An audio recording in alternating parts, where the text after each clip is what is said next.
Ahmedabad crime branch દ્વારા ડ્રગ્સને ઝડપી પાડવામાં આવતાની સાથે જ ગૃહ રાજ્યમંત્રી હર્ષ સંઘવી દ્વારા પ્રતિક્રિયા પણ આપવામાં આવી છે।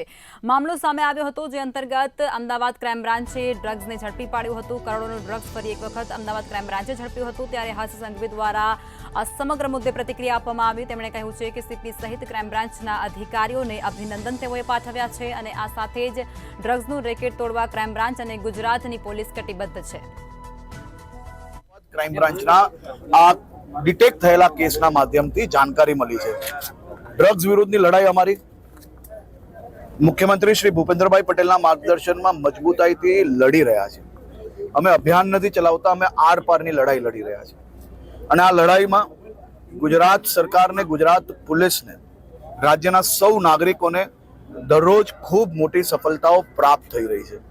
મને વિશ્વાસ છે કે રાજ્યના સૌ નાગરિકોના આશીર્વાદથી આ ખૂબ મોટા કાર્ટલ, આ નેક્સસને તોડવામાં જરૂરથી સફળતા મળશે। આ નેક્સસે અનેક લોકોને હાથો બનાવવાનો પ્રયત્ન કર્યો છે, પરંતુ આ નેક્સસ કરતાં વધારે રાજ્યના નાગરિકોના આશીર્વાદ અને ગુજરાત પોલીસની સફળતા એ ગુજરાતના ચારેય ખૂણાઓમાંથી ડ્રગ્સ પકડવાની કામગીરી આપ સૌ લોકો જોવો છો, કઈ રીતે લડી રહ્યા છે અને કઈ રીતે સફળતા પ્રાપ્ત કરી રહ્યા છે। આભાર।